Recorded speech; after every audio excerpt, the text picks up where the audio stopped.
We're having it. Hello there, everybody, and welcome to the stream. Another bonus Saturday night stream for you. Last week it was on Mark's channel. This week it's on my channel. We switch things about a bit. How is everybody doing? 15 watching. We've only just started the show. That is absolutely awesome. Just on the pre-stream, I was talking to Mark and I was swearing a fair bit. It's Saturday. I'll do my best not to, but I can't promise anything. But I don't want to break my number one rule of, swearing on stream and whatnot. I hope everybody's well. I hope you're all having a great weekend. Down to my bottom right there is Mark. His channel is Centroid. If you've not met him before, he's linked in the stream description. Is also in the chat as well, saying hello to everybody. So subscribe to him. The next proper weekly drone news live show will be on Wednesday night, 6 p.m. Eastern time, 11 p.m. UK time. So subscribe to him. Mark, would you like to say a little hello there, mate?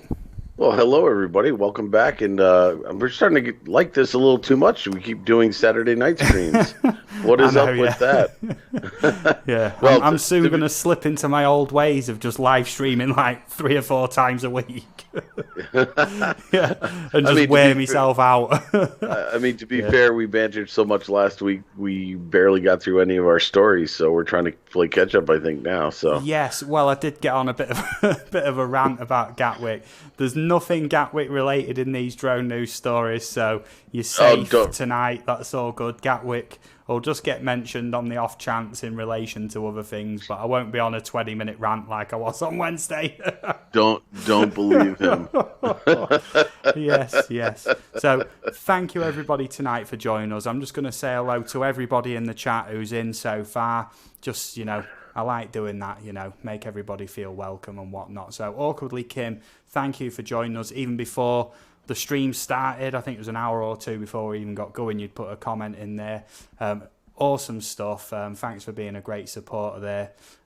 Roger's in the chat, is currently having his supper, but if you haven't subscribed to him, go over there if you like drones and all that sort of stuff, computer games, RC models.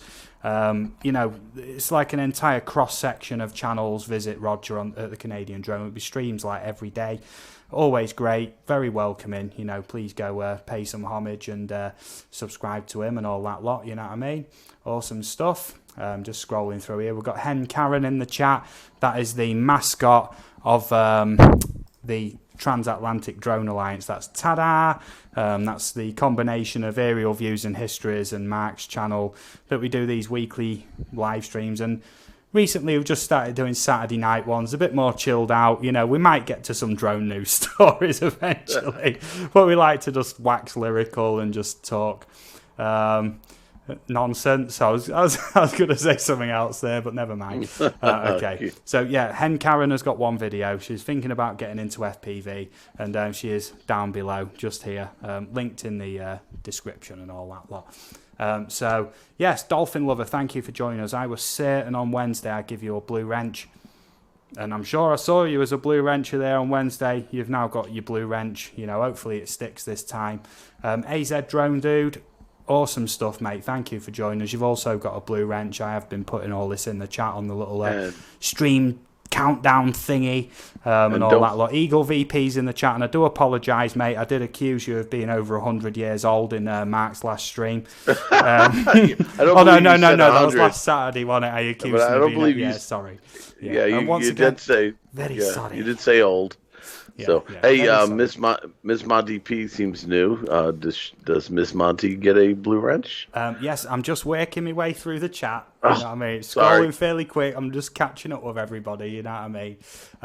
Karel Barassa, awesome stuff. Everybody who's here tonight, thank you for joining us. Miss Monty P, great to see you tonight. Blue wrench for you. I see you about everywhere. Murad streams and the paranormal streams and all that. Awesome stuff. From Murad's channel, excellent. Welcome. Yeah. Darwin Digital, awesome stuff. Thank you for commenting on me video earlier. Me Grimsby Dock Tower video. Thank you very much. A lot of time and effort went into that, and much appreciated. When people actually watch the videos and comment and stuff. Paul Michael DB, my arch nemesis, welcome to the stream. One day I will lay the smack down on you. You will regret ever running into me. Now, Sorry, mate. Go on, Mark. no, Coast to Coast Drones. Have they been in before? I mean, they have a blue wrench, but I'm just. but I'm. Yeah, I'm just getting to that. Oh Lord! Well, welcome, Coast to one Coast thing at a Drones. time. I'm just saying hello to everybody. No, I just don't remember seeing them come in before. I'm honored. Yeah, awesome Welcome. stuff. Thomas O'Sullivan, awesome. Thank you for joining us, mate. I'm just scrolling through here, making sure I'm saying hello to everybody. Just having a look through here. Blah, blah, blah. Coast to Coast Drones, hola. Great to see you, mate. Awesome stuff. Yeah, Eagle VP says, show some respect, Steve. Age before beauty. Yeah, does that mean I'm beautiful, Eagle? Is that what you're saying? Hey, Eagle. You're sending out mixed messages there, Eagle. Yeah. You know what I mean? Keith, just remember, beauty was a horse. Yeah. If anything, Eagle, you're 100 years young. Okay. I don't think that helps any. Yeah, 007 Vauxhall. Yeah, this is a very friendly community. Everybody who I trust gets a blue wrench. Anybody new in, I'll check the channels out. And you know what I mean, if I think they look legit and they behave for 5 or 10 minutes, however long I deem necessary, then people get a blue wrench, you know what I mean, and everyone's welcome. So what we like to do, as usual, before we get started on any drone news stories or anything like that, feel free to check everybody out, you know what I mean. It's not a networking stream, we don't advertise it as such, apart from on Facebook. But yeah, feel free to tell people you visited them, subscribe to them, whatever, you know what I mean. It's all about growing, meeting new people, and sometimes you can just meet that one person and it just opens up a whole new community on YouTube, you know what I mean. If I hadn't met Eagle VP, he actually found my video, featured me on his show, and then through that I met Canadian Drone Hub, and through Roger there I've met everybody else. It's just been non-stop from there, so that is awesome. Salty Nuts, thank you for joining us. Awesome. That's cool. Eagle VP says 007 Vauxhall, I would not call Steve friendly. I'm friendly. Eagle, that is me being friendly. You know that, mate. I just like to rib you a little bit, you know what I mean? So I can't help that, mate. You know what it's like. Yeah. I'm just giggling away. Yeah. So I'm in a very good mood tonight. I am just going to share a quick little bit about what's gone on lately in my life. I've actually got an awesome job that I start on Monday. That's a job that I've done before. It pays well. It's guaranteed hours, and I've got a 12-month contract on there starting Monday. But the thing is, it's on days, so I can still do the Wednesday night show. I don't do weekends, so I can still potentially do the Saturday night shows. It just means I've got more money and everything to do all the awesome stuff I like to do on YouTube. So that is awesome. And I've wanted to move house for a long time, and we recently secured the house that we want, and we move in there at the end of the month. So absolutely awesome. Feel free to put party hats in the chat or anything like that, because life is going brilliantly at the minute. I like the saying that if you do nice things and you be nice to people, nice things happen, you know what I mean. So it's all going very well, and that is great. So I'm literally on top of the world right now.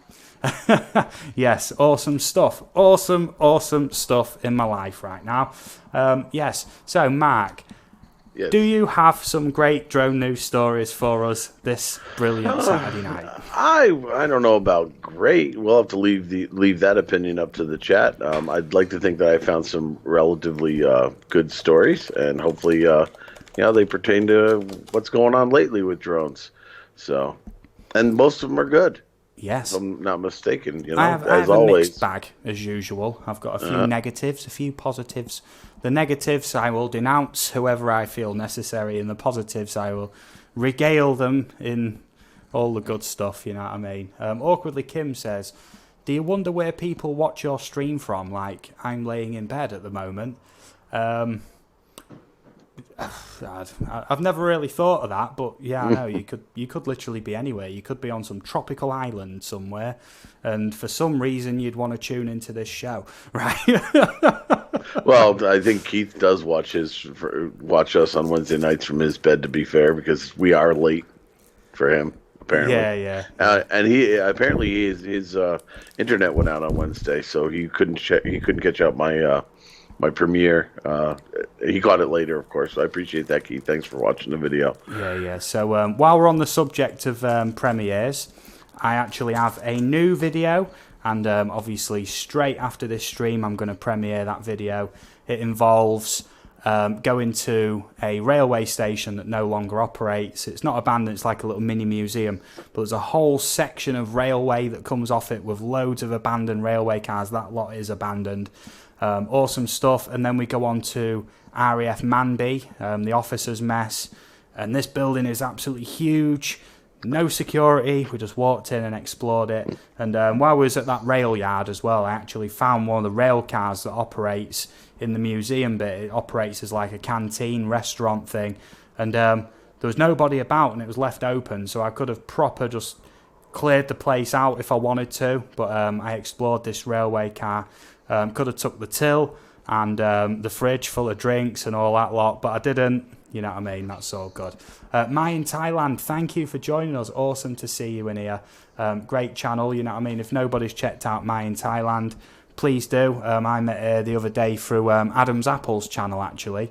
Oh, Adam. Yeah. Adam's Apple is another brilliant channel, you know what I mean? Great stuff. Jeanette Pickering, how's it going? I hope you're well. Thank you for joining us. Mai in Thailand, you've just got a blue wrench as well. Awesome stuff. Thank you for joining us. So are we... we're like 10 minutes in. Are you ready for the first drone news story, mate? Let's do it. Yeah, okay. Let's light this candle. Let's do it then. Let's do it. Right, I'll start the show because I've got more stories. Okay. It seems logical for me to start, doesn't it, as the host and with the most stories, so that's good. Right, so this is me hosting, and obviously on Wednesday I had a little bit of audio issues which I resolved. They are fully resolved now. Mark, just say hello for me quick, please. Hello. Oh, hello. Yes, that is sweet. Yeah, Jeanette Pickering's not been particularly well. She's got the leggy, she's hanging on for dear life, so she's not been streaming too much lately. Jeanette, I don't like the saying get well soon. I'll say get well as soon as possible, okay? Because if you say get well soon, it implies I don't want you to get well right away. So get well as soon as possible. I never thought of it that way. Yeah, so get well ASAP is the real way of doing it, okay? Centroid, your box has gone a bit of a funny shape. I hope we're not going to have them kind of issues tonight. That's nothing to do with you, mate. I'm just sorting that out now. It's a little bit wonky. There we go. Sorted it. Hopefully it's not going to keep popping into different sizes and shapes because it's annoying when that happens. So yeah, thank you everybody for joining us tonight. I cannot thank you enough. 18 people watching on essentially an unscheduled stream. Very nice. You know, they're not like standard or anything like that. We've always got more drone news stories that we don't have time to cover on a Wednesday. Saturday nights, why not kick back, cover some more stories, and awesome stuff. Yeah, Paul Michael DB, congratulations on the new work. Thank you, mate. Yeah, it's a job that I thought might not be happening, but and I thought I'd be on for like a month maybe until next year, but I'm on for 12 months on contract. Lovely stuff. I can't beat that. I've done that on and off now for 11 years, you know, usually about 3 or 4 months of the year. And in that time, that allows me to buy all my expensive stuff like drones, computers, furniture, massive screens, and basically live easy. That's how I like to do things. So yeah, that's enough about me. I'm just on cloud 9 about it all at the minute.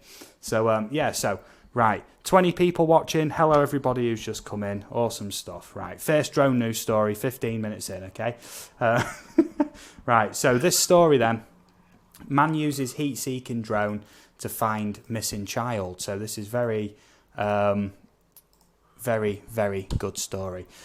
So on Tuesday, a 6-year-old boy named Ethan disappeared in Minnesota, prompting more than 600 people to form a search party. Numerous law enforcement agencies and even a state patrol helicopter contributed to the search, but it was a heat-seeking drone operated by a local photographer that led to the boy's rescue 10 hours after he went missing. Awesome stuff. According to Sherburne County Sheriff's Office press release, the drone spotted Ethan lying with his dog Remington, in a cornfield about a mile away from his home, a little before 2 a.m. Wednesday morning. The boy was cold, otherwise healthy, and after a trip to the hospital for evaluation, he returned home with his family. Oh, we like these sort of stories. This isn't the first time a drone has proven invaluable in a search and rescue operation. We've seen others help save stranded swimmers, earthquake victims, and lost hikers. While many of the drones used for those missions were designed for rescue purposes, in this instance, the drone's owner, Steve Fiennes, typically used it to shoot photography, but when he heard Ethan was lost, he knew he had to do what he could to help find the boy. 6 years old, lost out in the fields. Fiennes told local news station KARE, it's 30 degrees, you can't not do something. How brilliant is that story? That is awesome. It's a fantastic story. And it was a bystander that did this, right? Civilian? Yeah, this is just a hobbyist flyer with, I'm guessing, probably a Mavic 2 Enterprise or something similar like that. Because I've mentioned all the good things. You know how people like to badmouth drones, and I mentioned all the good things that drones can do, and they always refer to, but those are all proper authorities using them. I'm like, not necessarily the case, and here's a situation where it was just a hobbyist who pulled out his drone, was able to do what the authorities couldn't do, so. Lovely stuff, and, you hear of police, police stations, police departments and fire departments. They're all investing in drones recently. We're covering a lot of stories at the minute with, fire departments, police departments all buying their own drones or investing in some kind of drone technology for, things like assisting arrests, search and rescue operations. Invaluable, and it is like hobbyists that actually get into that field of work, you know what I mean? So you hear a lot lately about, everyone, especially in the UK, about all these new drone restrictions coming in. It's not doing it any good, you know what I mean? So I do apologise about that traffic noise. That is what sounds like Formula One going on outside my window right now. Thank God I'm moving soon to somewhere really quiet. Much better for streaming, so that's all good. Yes, so I really like that story. I'm going to relink it again, and I thought I'd open with that story because it's a Saturday night, and I wanted to start with something positive. There are slightly more important stories to go through, but I thought I want to start happy, start positive, and then we'll just get more and more morbid as we go along. Right? There we go. Yes. Cool. Yes, indeed. Right, Mark, so are you ready with your next story? And then I'll catch up in the chat and whatever and say hello to... Absolutely. Okay, right. So that's over to Mark now. Let me just find your window, mate, because it seems to have resized and it's doing my head in a little bit. Just give me 1 second. There we go. I'm just resizing you, mate, because everything's resized for some reason. But you're all good now, mate. Okay. Yeah. Well, I've already posted the link in the chat, and I found a new source of news stories. And again, Steve and I get these stories from different links and sources on the internet, and we try to give proper credit where credit's due. This is a site called UAV Coach. Got some really nice stories on here, and this one, it's 3,000 drones take off for harvest time in Xinjiang, China, if I pronounced that correctly. Pretty impressive story here. It says basically it's an annual drone spraying operation that takes place in Xinjiang, China. This is one of the largest drone operations we've heard of to date. For the third consecutive year, XAG, an agricultural technology company, has used drones to spray defoliant, a chemical used to remove plant leaves for faster and more efficient harvest over 1.3 million hectares of cotton fields. Now, at first it sounds awful that they're essentially poisoning the trees and such. I mean, they do this to be able to get a more effective and more plentiful harvest. And for those, if my calculations are correct, we're talking about almost 3 million acres of land that they do this with. And they enlist a bunch of people with their drones, and it's fully autonomous apparently. And I thought that this would be not a bad use, but it's it doesn't sound great for the environment. But truth be told, before they used drones, they wasted a lot of defoliant as a result, because they were spraying it haphazardly. They can be more precise with the drones, and so they're actually using a lot less than they did before the drones. So pretty much they're using it for agricultural purposes. They've lost the workforce, and these drones can do a lot of work in a lot less time, which lends itself to of course more of harvest and better profit, I guess. But yeah, it's a nice little use of drone. Not, I shouldn't say little use. It's pretty big use of drones, and pretty impressive. That's a big operation. What's up? I see No, three. I'm on I'm the like, screen share. There's actually me on there twice, so everyone's commenting. There's 3 of me at the minute.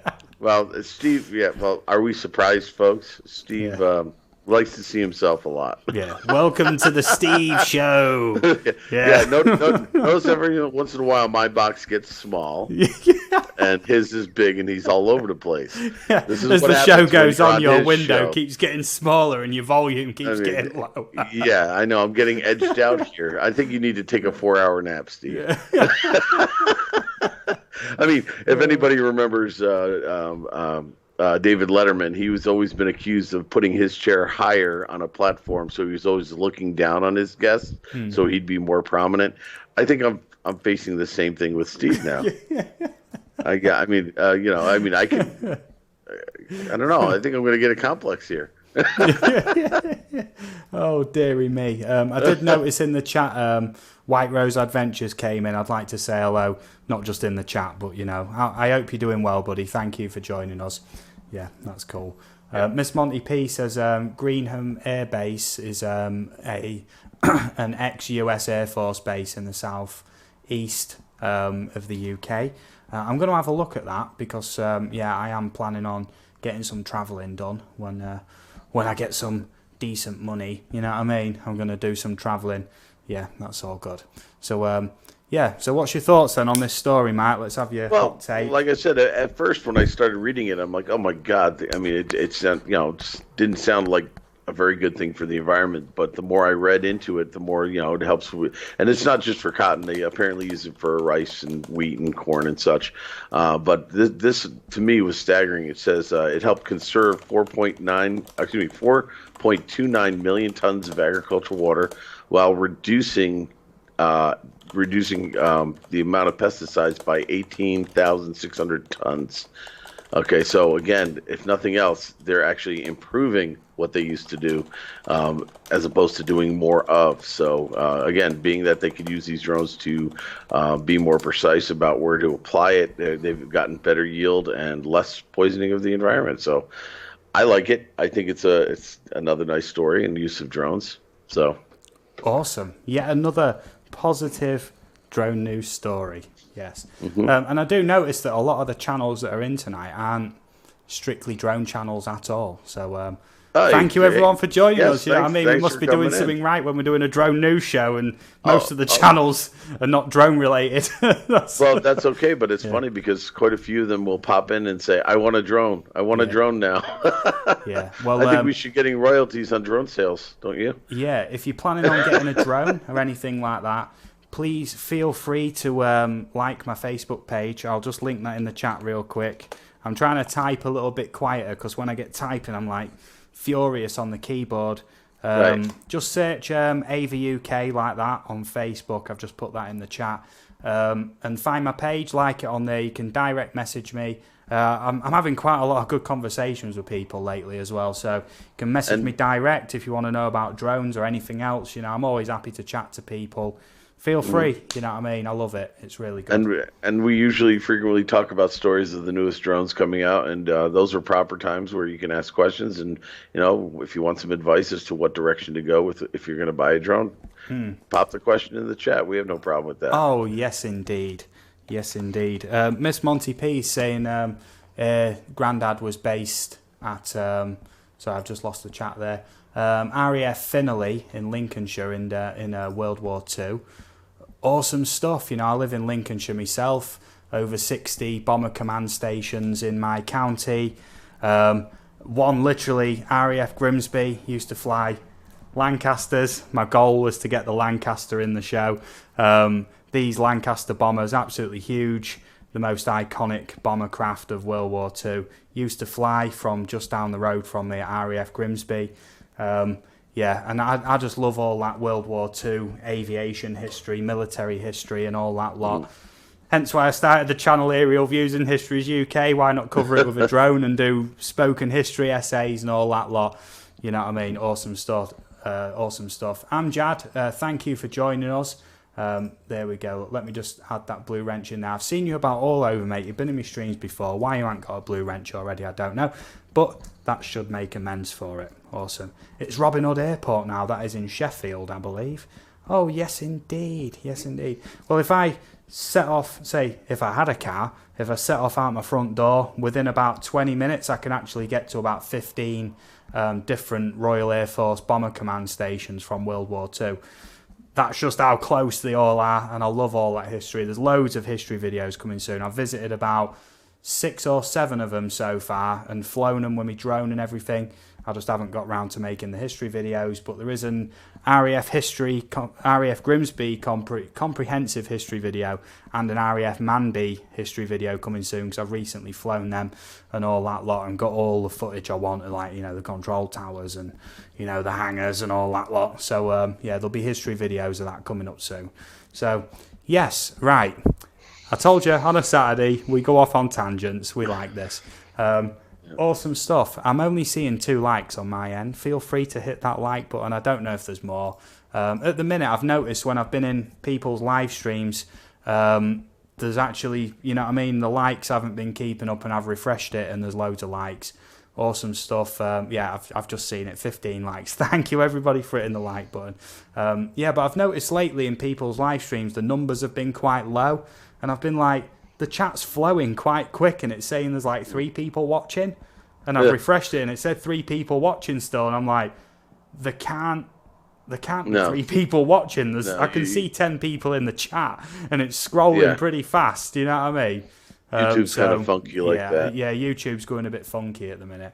Miss Monty P said, I think he did 3 tours of Germany on air raids.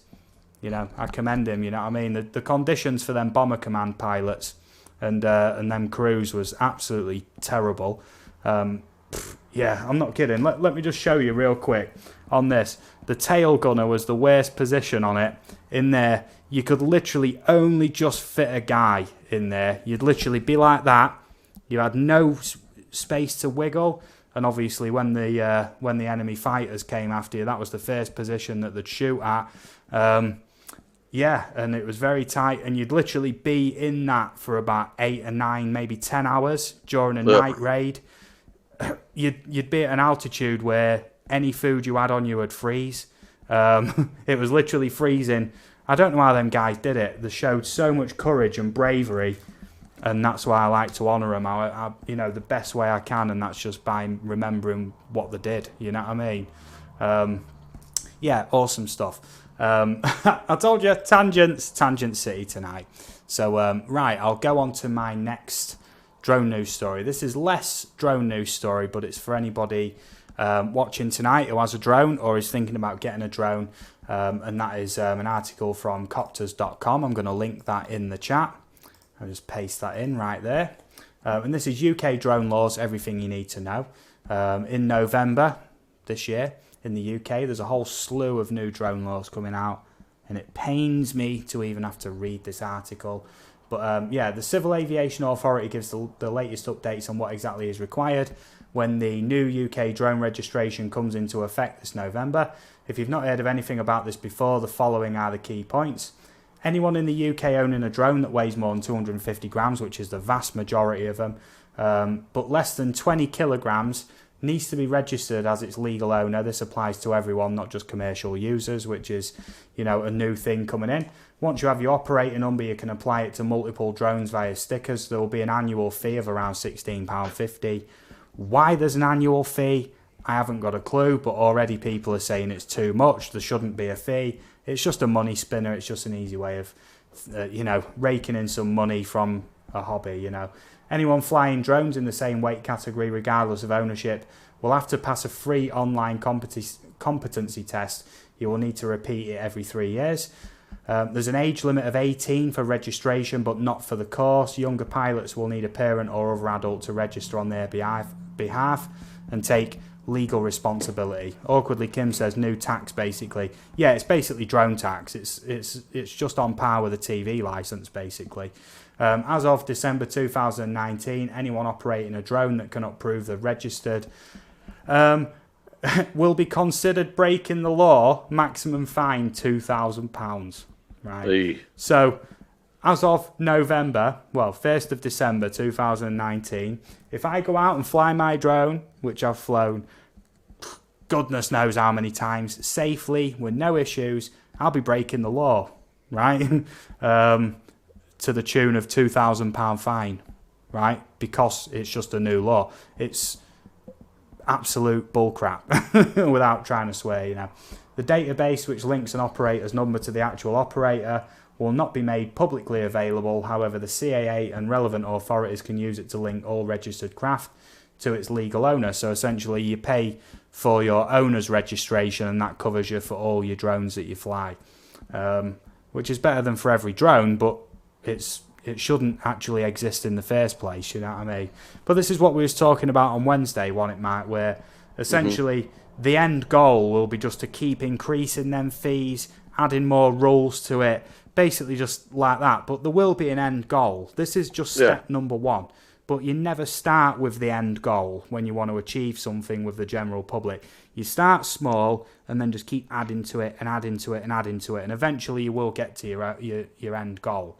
If you do it all in one go and just basically outright just kill the entire hobby off, there'll be uproar. But you slowly just phase it out and people will drop off over time to a point where it is killed off in the end. They don't want hobbyist flyers. It's obvious. Pretty much every country in the world at the minute is trying to kill off the hobbyist, the drone hobbyist.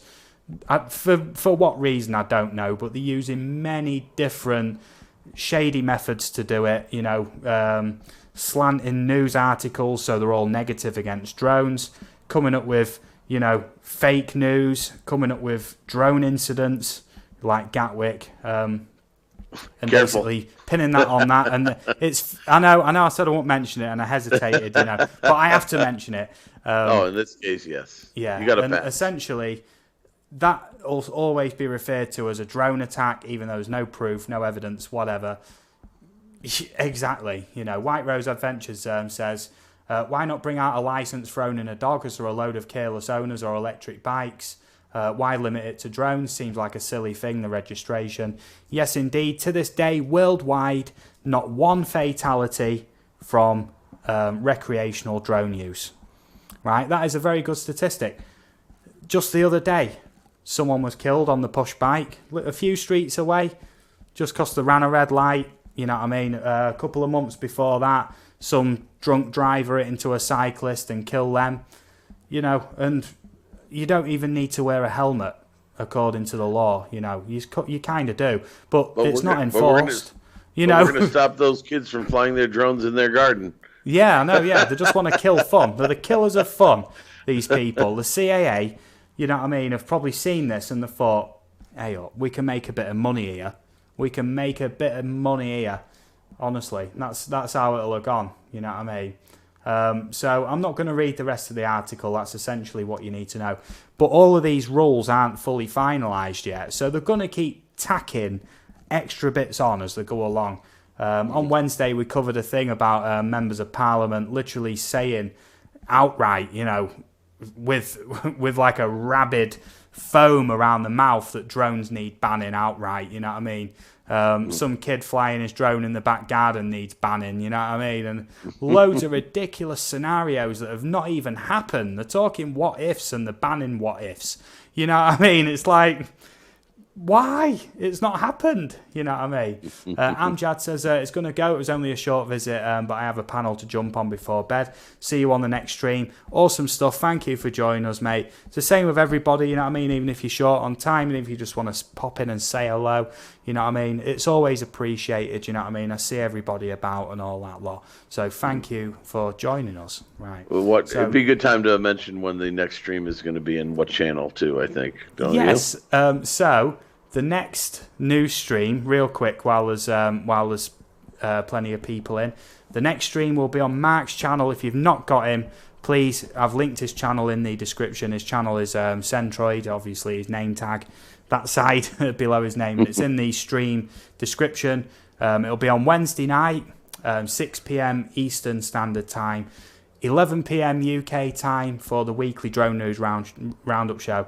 We keep that to 1 hour, not strictly 1 hour, but around an hour. Keep it like podcast style. And then whatever we don't cover, we'll just keep saving up, and we'll do them on these bonus Saturday streams, because I quite like these Saturday streams, Mike, if I'm honest. Yeah, because, I do too. Yeah, we don't have to strictly stick to drone news. Nope. It's like we just have a laugh, banter, try and keep it on track, but we can go into any topic we like. So, you know what I mean? If you want to speak about something in the chat or ask about anything, you know, one of our videos, something you've seen, something else, whatever, we can talk about anything tonight. Feel free to bring it up.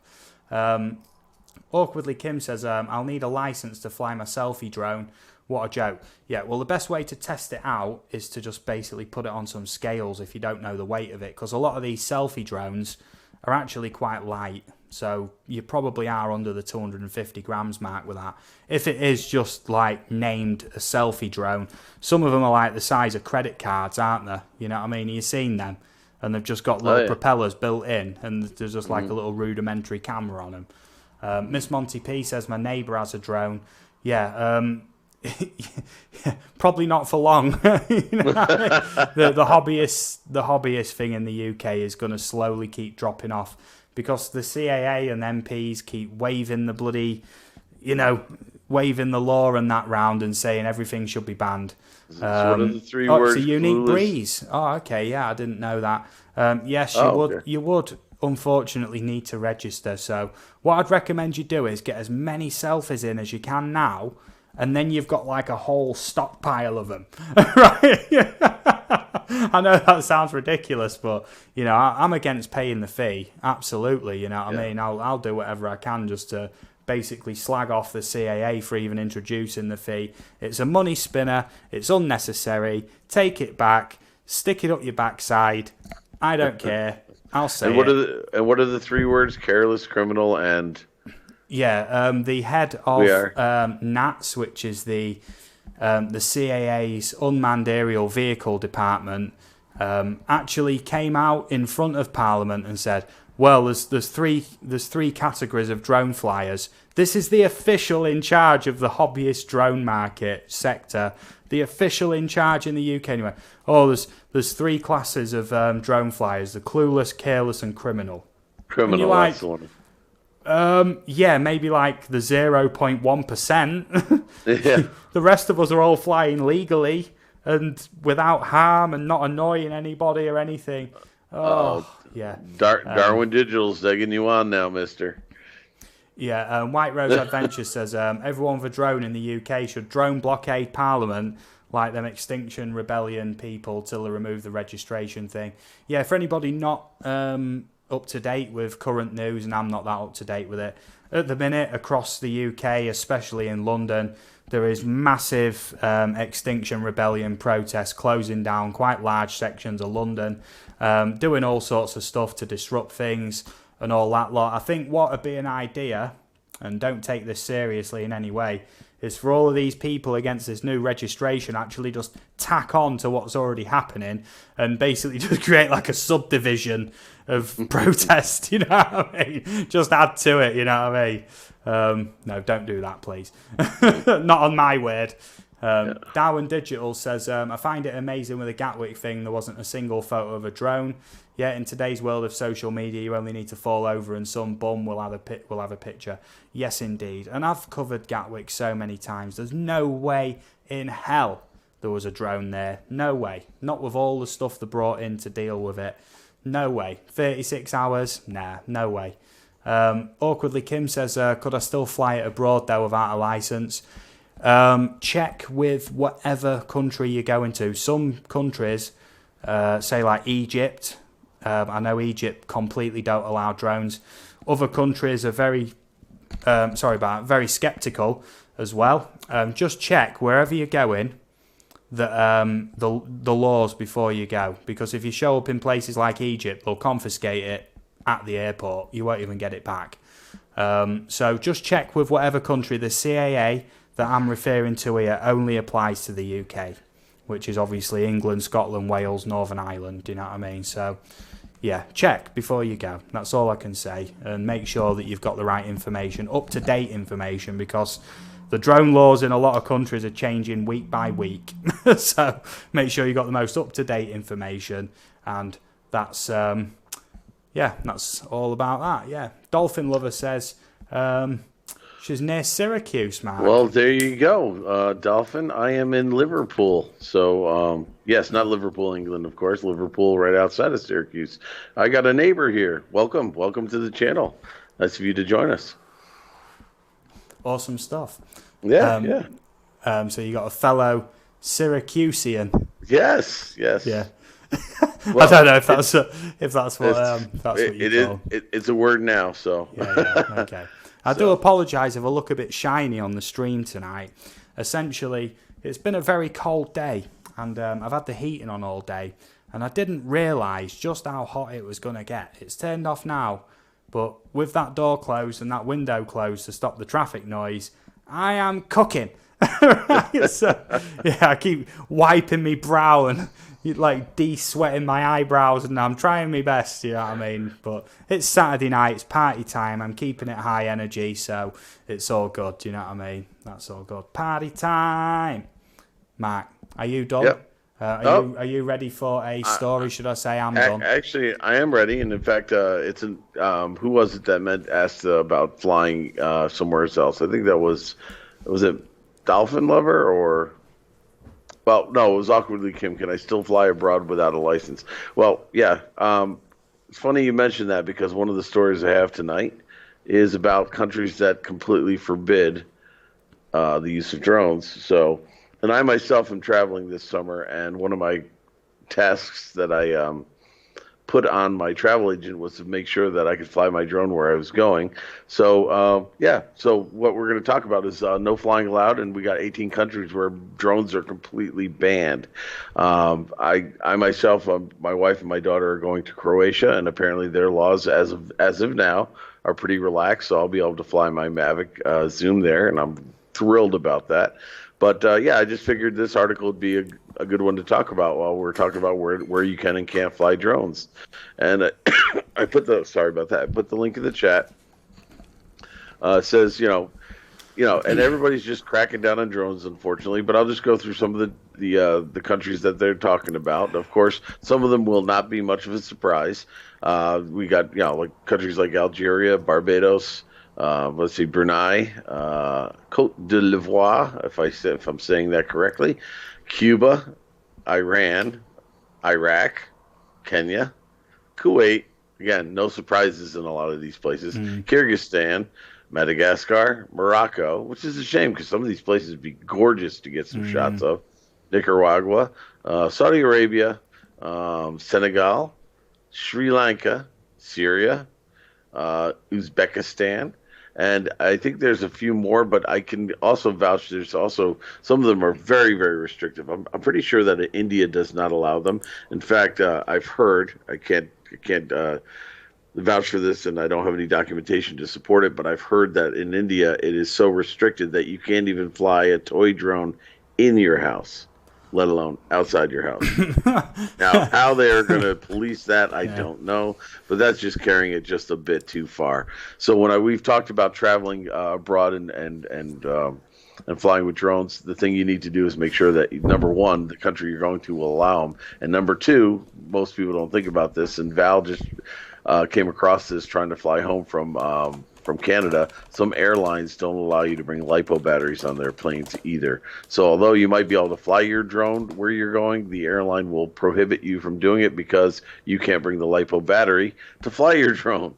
So a lot of research needs to go in if you're going to decide to try to fly a drone anywhere other than where you're from. So nice little article. Go take a look at it. And I recommend that you talk to a travel agent, and they will actually help you with that as well. They'll do some of the research and confirm with that whether you can fly or not. So, and whether you need a license. So, that's it.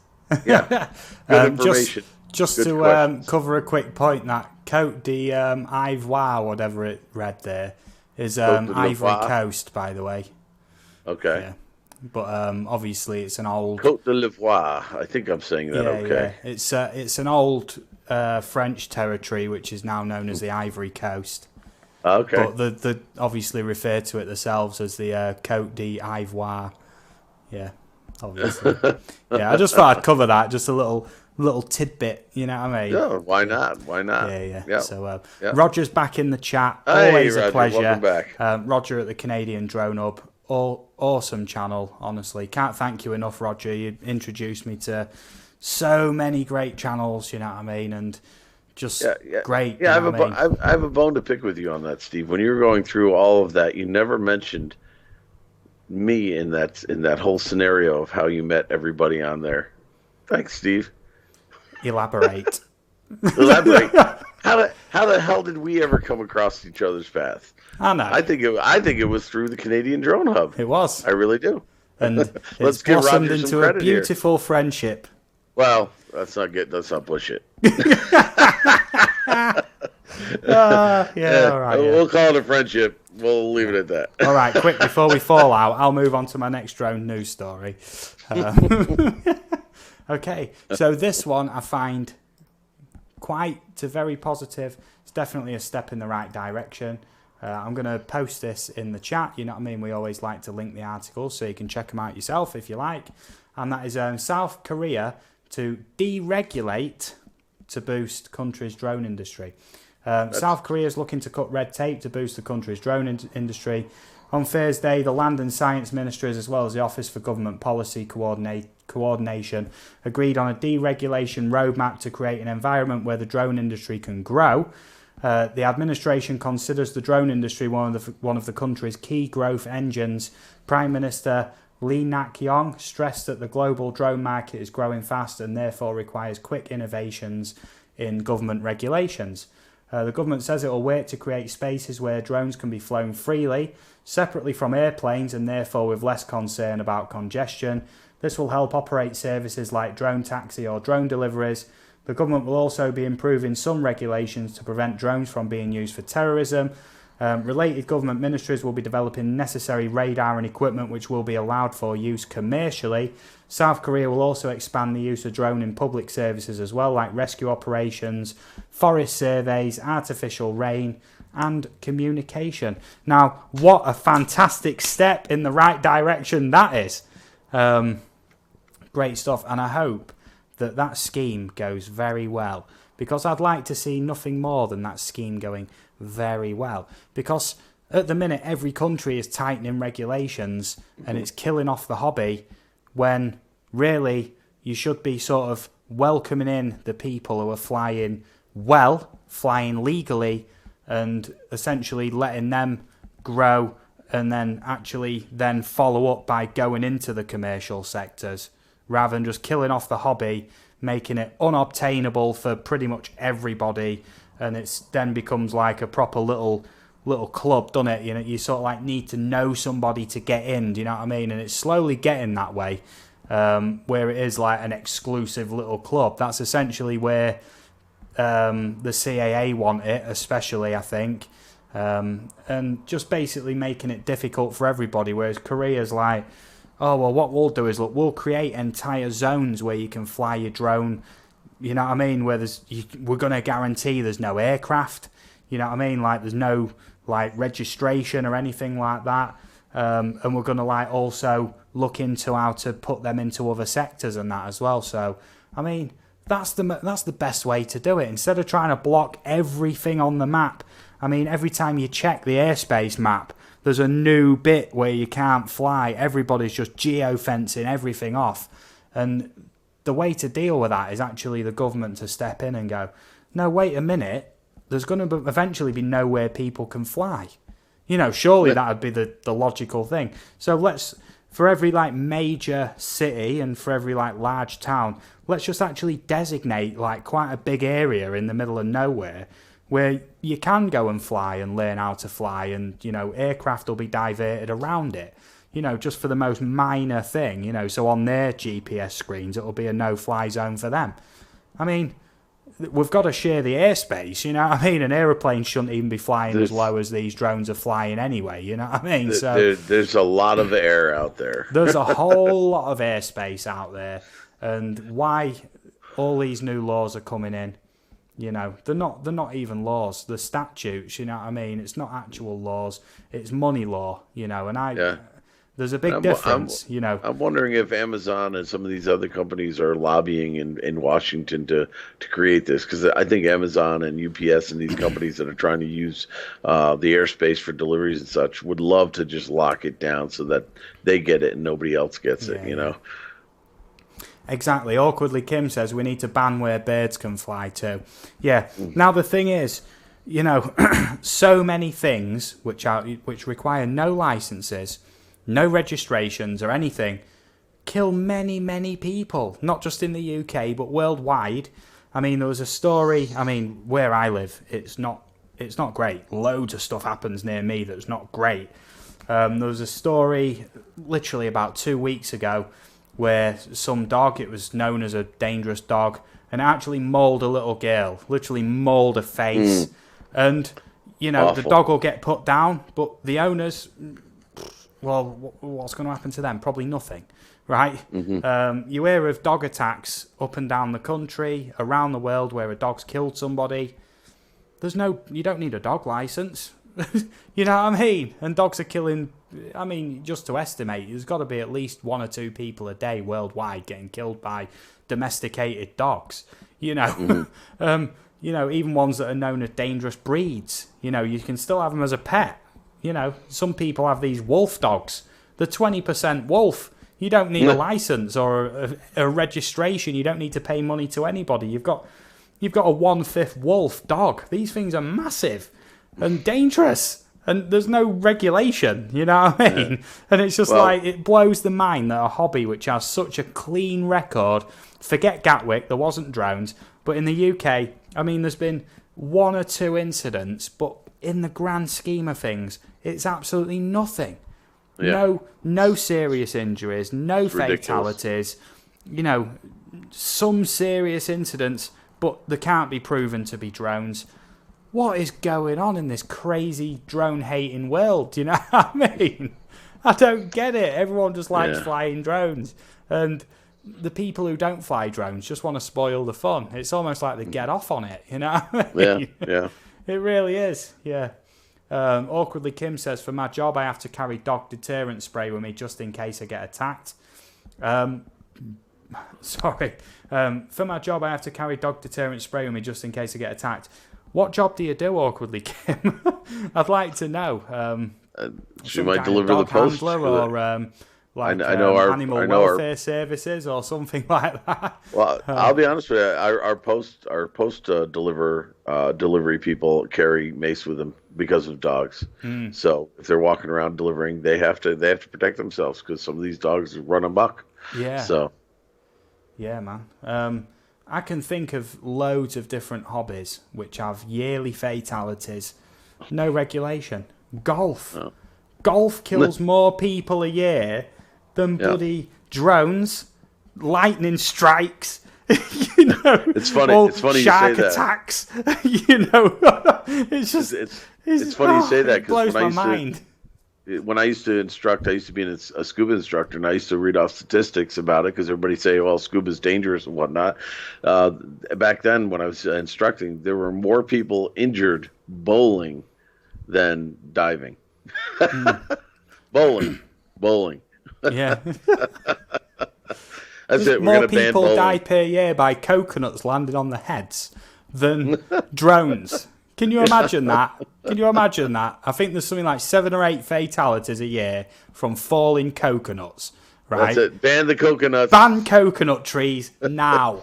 They have an infinite % more death kill rate than a drone. Right? So if they want to ban drones so bad, imagine how bad they want to ban bloody coconut trees. Right? But they don't, obviously.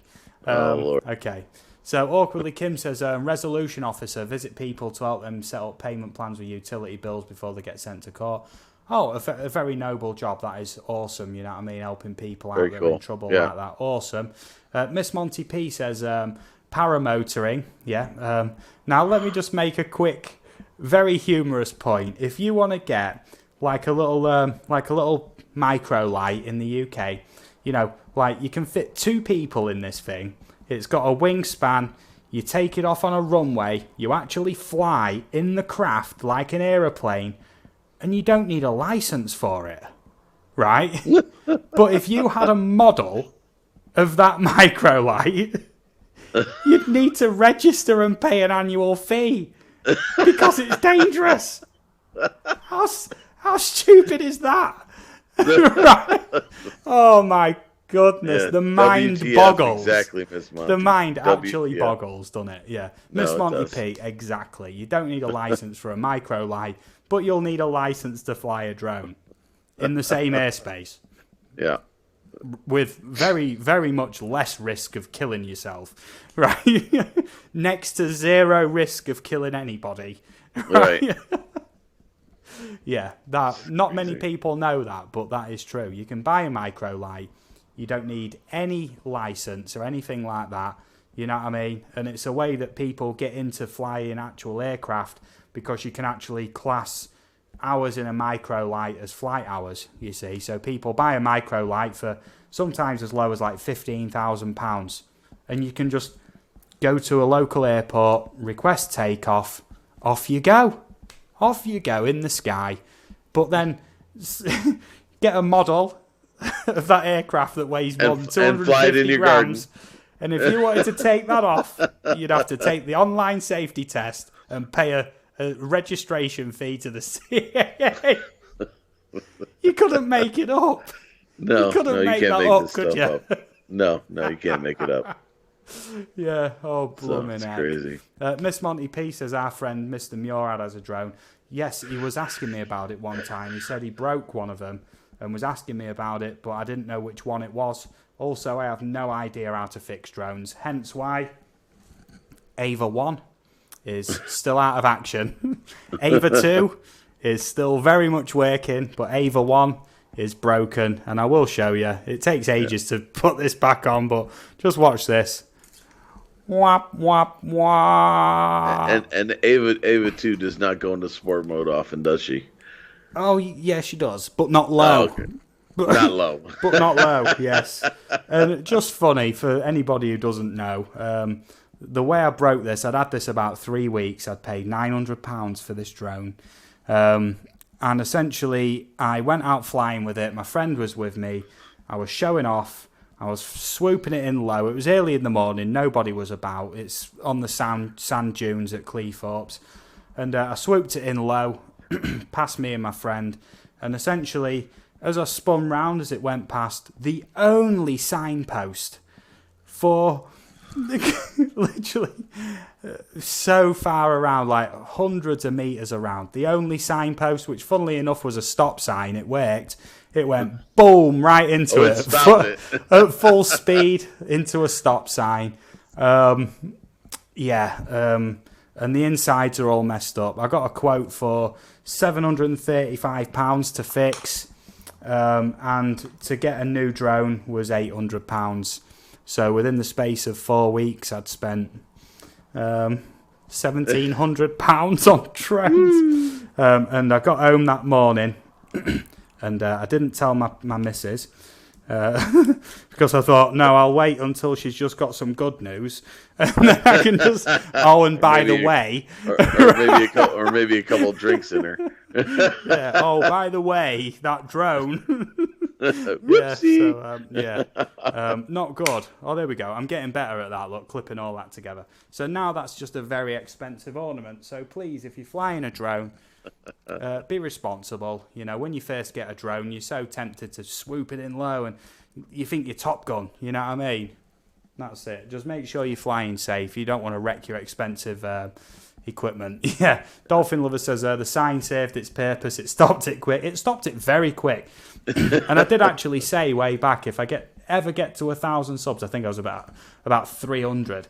So if I ever get to 1,000 subs, I'll publish the crash footage. Obviously, I'm now at 1.1k subs, and I've not done so yet. I remember one stream where I did actually show the footage, and everyone was like, ouch. Yeah. Yeah. So Yeah. yeah, I think very soon. Yeah, I'll upload the footage. Well, I'll I honour guess my word. I guess we can say the Mavic can stop on a dime when it has to. Yeah, well, obviously Lauren's in bed at the minute, but usually whenever I joke about breaking that drone, she'll be sat right there and she'll be looking at me like this. Not funny. Yeah, not fond memories, but obviously I said, "Oh, I'll get another one. You know, I'm earning plenty of money at the minute. I'll get another one, and one day we'll laugh about all of this." Which Is I she laugh laughing often, at? but she still doesn't laugh. No. £800 is a lot of money. Oh Lord. It is. You know what I mean? So, Oh jeez. yeah, right. Give me 1 second. I'm just pouring another drink because it is like tropical heat in this room. And I'm very, very thirsty, you know, so that's all good. So I've covered my article about South Korea creating new Yep. zones and that for drones, supporting the hobbyists, supporting them. CAA, read my lips. Support the hobbyists. Give them somewhere to fly. Give us all somewhere to fly, you know what I mean? Don't just zone everything off and you can't fly here and you can't do that and you got to pay this registration fee, but you know what I mean? Get a micro light, do what you want. You know? I think I'll have to do that, you know what I mean? Like, just get a micro light. That's the only way you're going to be able to get aerial photography soon. You know? Yeah. That's it. You just get yourself a nice camera and you just fly in your micro light, doing orbits of local buildings and that. You know what I mean? I know it's preposterous, isn't it? It's ridiculous. Yeah, it is. Yeah. It Okay. is. Right. We've just rambled on for ages. I don't care as long as we're having a laugh and everybody else is, everyone else is having a good time. So am I. So, Mark, are you ready for your next story? I was ready 15 minutes ago. Oh. Yeah. Okay. Right, I'm kidding. Here I'm we kidding. go, I'm kidding. Right. Awkwardly, Kim Okay. says, my partner laughed so hard when I told him about the micro light. Yeah, indeed. So, for anybody interested, don't get a model micro light. Get a full-size one. You don't need a license. You don't need to register. Okay? Just get in it and take off. Fly however much you like. Put your life on the line for your photography and your videos that you want. Just don't do it with a drone because that's dangerous. Hey, Right? you know, now that you mention it, I can see it being a lot of fun flying a micro light. Yeah, I'd love a micro light. That's the thing. I'd love Well, to save up could you for one and get one. now just imagine this. Everybody owns a drone when they tighten the regulations enough. Everybody gets rid of the drones, and then we fill the sky with swarms of micro lights. Yeah, and no one's looking where they're going What's because they're all going trying to on? get footage of I local couldn't fly my buildings. drones. Yeah, I couldn't fly my drones, so I took out the micro light, and you got like Yeah. 80 micro lights flying around near collisions. Yeah. Freaking Yeah, you can just imagine the headline next, can't you? Air Force of micro lights. Gatwick closed because a micro light is seen at the end of the runway. Yeah. Yeah, Of but course, that's no a one micro light. could tell whether it was a model or a real one because no one was close enough. If it's a model one, we're angry. Darwin says, "Bugger DJI, I'm going to get a micro light." Yeah, blooming heck. You'll save yourself the yearly registration fee. Yeah. Oh, blooming heck. Crazy. Darwin Digital says, do you still have to do a firmware update on a micro light? Blooming heck, Hey, I'm choking on my something own tells laughing me you at don't have this to do point. compass calibration on it either. Oh, blooming. There's no geofencing. No, Fly wherever you want. and hell with the controller. You got a stick in your hand. That's all you need, and a couple of wires to steer with. Oh, crikey. Paul Michael DB says, great stream as always, and good laugh I've been licking. Thomas O'Sullivan, does it have precision landing and return to home? Yeah, oh, blooming heck. Oh, That depends if you're on prescription drugs. Oh, Jesus. We're Like, getting oh, into a whole this nother thing just realm now. flies itself home. Don't remember how I even got here. Good job I don't need a license. Oh, Okay, I don't so know. Right. Sorry, Mark. that's Let's okay. get This is let's get fun. I'm into having your a drone ball. news Don't worry story. about I'm it. too busy laughing here, mate. I don't care. I don't care. You know, that's what these Saturday night streams are Yeah, about. yeah. Have some fun and a little bit of banter. Oh, So no crikey. worries. Okay, so I posted the next link in twice. Okay. Ford patents a drone you can launch from your car. Now, I get a kick out of this first paragraph. I'll read it and then I'll paraphrase everything else. It says it's an annoying scenario many of us are familiar with. You parked your car, left it in a big lot, can't remember where it is, and so you start pressing the button to sound the alarm so you can find out where your car is and essentially making a racket and a spectacle of yourself. Well, imagine that scenario is a bit different if you own a Ford. Ford has patented a drone you can launch from your car. Based on the patent, you could remotely deploy it from the trunk of your car, where it will signal with sound or flashing light, allowing you to easily locate your vehicle. Now, how is that any less of a spectacle? First of all, how is that any less of a spectacle than hearing the horn go off a couple of times to locate your car? Well, they're trying to sell it. I get it, but this is an interesting concept. Um, yeah, Ford has actually developed a drone that will launch from the car, the trunk of your car. It has different modes to it. So it says the drone deploys from the host vehicle where it receives an alert signal generated by the owner of the host vehicle or by an emergency service provider. Now, the idea is not just to locate your car. Let's be honest. I think there's a lot more to it than that. And if you read the article, you'll see that they're also looking at it as a way to help stranded motorists. And one scenario they talk about is you drive your car off into a ditch, and first responders are trying to find you. And normally, under normal circumstances, they can't. But if you launch your drone, they can spot your car. Your drone will be hovering above. I don't believe it's tethered. Now, I reported on a story similar to this a few weeks ago, which was military vehicles that would all have these drones tethered to them, and for more so for communications and launching aerials to get better signals for internet or for communications. But they have different modes to this thing, which I think is hysterical. And they all have their purpose. Here are the modes: panic mode. The drone may hover over the vehicle, shining a light onto the host vehicle and its surrounding area, and also emit an audible alert through a speaker. Security mode. The drone may hover over the vehicle, shining a light onto the host vehicle and its surrounding area. Static view mode. The drone may hover over the vehicle with a camera turned onto it to capture images of the host vehicle and its surrounding area. Monitoring mode. The drone may, of course, hover over the vehicle with the camera turned on and pointing toward an object of interest and broadcast a video to nearby devices. And then, of course, fly mode. The drone may be instructed to fly to a particular location or follow the vehicle.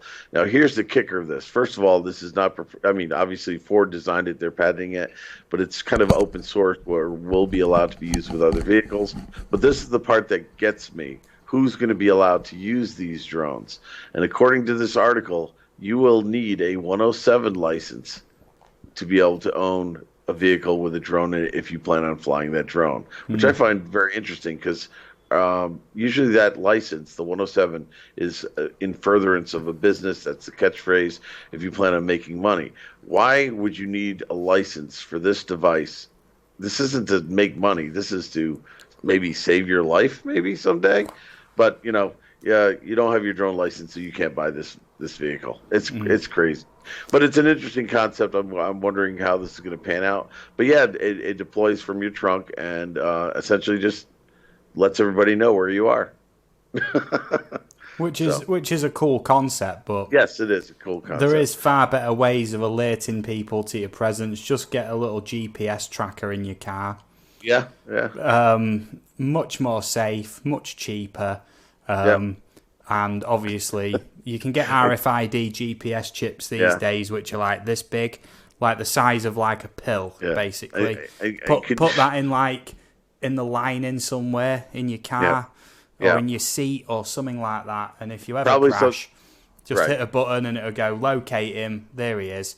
Right, right. I mean, we already Yeah. have devices like that in our cars. You have to pay a monthly fee. I can't think of the name of it right now, but you can even talk to people in an emergency situation. But now let's put this in perspective. This would be my luck. I crash into a ditch. They can't find me, so I launch my drone, and what does it do? Flies away. That would be my luck. Yeah. Oh, shoot. Brilliant. So you're saying? So are you saying then? Just to keep hammering away at the same point, you're saying this is going to be an open source patent so anyone can use it? Well, it's not. It's not going to be restricted to just Ford cars. You'll Okay. be able to supposedly install or have it installed in other vehicles because it does, because of its operating system and such. So it's not going to be just Ford and their computers and such. You'll be able to use it on other cars supposedly. But yeah, no, yeah, I could. You just say, Can, "Oh, my last hope for survival: launch the drone," and then it just goes off into the distance. It flies home probably. It lands in your driveway. like drat and double drat. It's like something out of Wacky Races. Or the master plans, which is just so overly complicated, it always fails. And Uncle Kim has a good point. Yeah, you launch it, and then a freaking eagle or hawk takes it out of the sky. Yeah, I was just thinking, what if you had that like drone deployment thing on one of your micro lights? Well, see, now you you'd need have a to license for the drone. Yeah, but not for the microlight. Oh, crikey! Yeah, the proper authorities, stop you before you take off, and the only thing they care about is if you have a license for your onboard drone in case you launch it. Screw it. Oh, you have it? Okay, good. You can take off. We don't care if you have a license to drive this thing, but that drone you have attached to the wing, we need to see a license for that. Thank you. Oh, blooming heck. Mad Kiwi, thank you for joining us. I hope you're well, buddy. Like I said, I've been back and forth with you on Facebook as well. I did reply earlier. Been quite busy. I've been like house searching and whatnot. But I have replied, you know what I mean? I've got some notifications. I'll check them after the stream. Great to see you. You know what I mean? Awesome stuff. Tony Hartley, thank you for joining us as well. 1 second, I'm just going to sort out a blue wrench for you, mate. Yeah. We're just having a nice chilled out stream tonight, new stream and all that lot. You know what I mean? Quite a lot of banter as well. You know what I mean? We've gone right off topic several times, but that's the nature of the Saturday night stream. It's just whatever, we just go along and cover the stories as we see fit. You know, just been having a good laugh. You know what I mean? So that's all good. Thank you for joining us, Tony Hartley. A blue wrench just came your way. Thank you for joining us. Thank you everybody for joining us. You know what I mean? What an awesome stream it is tonight. So on to my next story then, seeing as people just came in. Let's at least try and put on the facade of it being a drone news stream. Just a token news story here and there. So this is my story right here. I'll post the link in the chat. There it is. Paste in there. So, amphibious drone designed to warn of wonky water. I think they was just going for a bit of alliteration there more than anything. I think what it means by wonky water is like tainted water. If harmful microbes such as toxic cyanobacteria are present in water bodies, then the sooner the health authorities know, the better. The prototype Pelican drone is designed with that in mind, as it can autonomously perform on-location water analysis. Being developed at the Netherlands Delft University of Technology and based around a commercially available splash drone, the Pelican is waterproof. Is a waterproof quadcopter that can be driven to a lake in the back of a pickup truck. Once there, it automatically takes off and flies over the lake, utilising an onboard hyperspectral camera to search for problems such as algae blooms. If any of these are discovered, the Pelican proceeds to land on the water at that location, floating on the surface as it draws samples. Down the road, it is hoped that the drone will actually be able to go beneath the surface, collecting samples from a variety of depths. It then flies back to the truck, autonomously landing on a portable cytosense flow cytometer, made by Dutch startup Cyto Buoy. The water samples are transferred into that device where they're thoroughly scanned for microorganisms within the space of a few minutes. Data is subsequently uploaded to a server from which it can be accessed by municipalities or other groups via an online portal. So this looks like it in action. I don't think that's to scale. I think that's perspective there. I don't think it's actually nearly as big as a truck. It's just closer to the camera. It actually looks massive there. It looks like it's trying to winch the truck away. Yeah, it does. It does. Yeah, by contrast, water sampling is currently often performed by technicians who have to go out on the water on boats. The collected samples are then driven back to a lab for analysis, during which time they may degrade, thus providing inaccurate readings. So I'm not going to go further into that article. I think it's summed up fairly well. That's a YouTube video. I'm not going to play that. That's just a whole world of trouble. And I'll relink the article. So once again, we've got another positive application for drones. And yet again, all we seem to hear in the news is negativity. Hence why we like doing these streams, because we like to bring the positive stuff to the front of, the debate on drones. There's not really a debate. It's just basically snarling rich people in Parliament basically trying to get them banned. Yeah, I'm just going to say it how it is. You know what I'm like. So what's your thoughts on that, Mark? Oh, again, I love it. I mean, there is no limit to what they can use drones for. I mean, let's face it, the ease of use, flying, GPS, stability, all this stuff. There's so many things you can apply these drones to for good purposes. It's just, because they can get to areas that you normally can't get to easily. So why not? I think it's fantastic. Oh, yes. And yes. And we love the positive drone news stories. Yes, And that's why we like covering them. We just absolutely love it. Yeah. I don't mean to go back to my last story, but I got to give props to Awkwardly Kim. She asked, what happens if you lose your car or worse, crash your car near Gatwick? What does that mean about the drone deployed from your trunk? Does that mean you can't use it now? I guess so. Yeah. I very much guess so. Hey, your protege's in. Yeah. FSV, Finn Skyviews, my young apprentice. How's it going? I hope you're well. If you haven't checked out FSV's channel, I've sort of took him under my wing. It's been a while since we've been out flying together, but shown him the ropes on the Mavic and all that lot. And he's very, very apt flyer. I've always maintained that if you've ever played computer games, not religiously, but at least regularly or anything like that, it really does help when it comes to drone flying. You're usually flying a drone on twin sticks. You can customize the controls so they handle just like a first-person shooter game on a console or a computer. So obviously you've already got the sort of flexibility and the hand-eye coordination in your thumbs and your fingers. And it transfers extremely well to drone flying. I mean, as soon as I got a Mavic Pro, I'd never flown a drone before, and it's so intuitive. Take off, it just held there, and it was just like, I was just in an open field, and it was just like, right, oh, down, oh my goodness, this is so easy. But let's be honest, Steve. You still want to read the directions pertaining to your batteries, because when they run low, they will fly home. So if you plan on flying it with any improvised explosive devices, make sure that your batteries are charged. Yes, and also don't fly in sport mode when you're new, because it won't end well. You'll end up with a broken drone. Yeah. I know this. I've done this. Rattletrap's in now too. Hey, what's up, buddy? Glad you can make it. And Yorkshire Drone Seekers. Wow, we got some new people Drone popping Seekers, how's it going? Nice. Rattletrap fishing. My goodness, we're getting lots of great channels in tonight. Thank you everybody for joining us. Like I say, if you've missed the first half of the stream, the first hour or whatever, we've been having a good laugh. Feel free to watch it back at your own leisure. And I think it's a good time to mention that on both mine and Mark's channels, we actually do a playlist that has every single weekly drone news live stream and that on it that we've done. So if you want to watch them back, we have a good laugh. We talk about drone news stories. It's your place every week, Wednesday nights, without fail so far. And this Wednesday it'll be on Mark's channel, 6 p.m. Eastern time, 11 p.m. UK time. So if you haven't supported Mark's channel, is linked in the stream description, as it were, and also is in the chat if you just want to scroll up.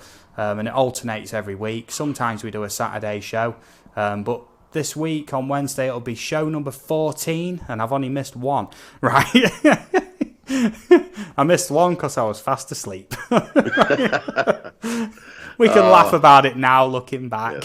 Yes. Oh, we were laughing about. Actually, we weren't laughing. We were actually worried about you, Steve. Truth be told, we want to make sure you're okay. Yeah, and I do apologize. People do worry about me, and I don't know why, because I never get myself into any trouble. right? Yeah. Rattletrap, I hope you're well, buddy. Curtis, awesome. I've known Rattletrap for a long time now, really friendly. And I did pop in your stream earlier, but I was still working on a video a bit, and I was getting the stream ready for tonight, so I was just lurking, you know what I mean? The tab's actually still open, but obviously I've not had a chance to click on it, do you know what I mean? Eli family, thank you for joining us. Like I say, we've just got loads of people coming in tonight. Awesome. Thank you very much. I didn't know what numbers would be like or anything, but I just wanted to have a laugh, and whoever joined us, and thank you everybody who's here. Right. Mark, Cool. on to your next story then. Yes. Okay, so another good story here. Another positive use. Daytona Beach police use a drone to resolve 6-hour standoff with man threatening to bomb hotel. So basically, police in Daytona Beach, Florida, used a drone to bring a frightening situation to a peaceful resolution on Saturday, September 21st. Guests at the Ocean Breeze Club Hotel were ordered to evacuate when a 45-year-old New Jersey man threatened to set off a grenade in his room. And you can see this looks to be like the drone. It looks like an Inspire of some sort that they used to do this with. Let's see here. The DBPD reports that Volusia County emergency dispatchers received a call around 7:30 Saturday morning, indicating that Allen was making suicidal threats and throwing furniture inside the fifth-floor hotel room he was in onto his balcony. So there's a picture of the balcony with all the furniture laying across it. What followed was an over 6-hour standoff with Allen and the police. Hotel guests were evacuated for safety, and public address systems were utilized to communicate with Allen. During the standoff, Allen refused to leave his room to talk to the police and threatened to detonate the grenade should officers attempt to force their way inside. This is where the drone came in, and it's not that the drone was doing any communication, but they used it more for reconnaissance. Essentially, they were able to surveil the situation. They were able to, locate the balcony, and basically, from the perspective of the drone, they were able to detect that the grenade was actually a dummy grenade. So it allowed them to enter without fear of it actually exploding, which is good because how would they know otherwise? And basically, they were able to take him into custody, and all ended well. Nobody was hurt, and hopefully he's getting the help he needs because obviously the man was in serious distress, and so forth and so on. So I've linked the article in the chat. I'll do it one more time. And again, this is a way to keep people out of harm. I mean, they've been doing this for years now with robotic units and such, but you'll never get a robot up there. The drone was actually a very good choice of vehicle, I guess, to be able to do it. So, again, nice story from the new UAV coach site that I've been able to find. And I recommend if you're looking just for things to read about drones, that's a good source to go to. Or you just wait to hear from us on Wednesdays.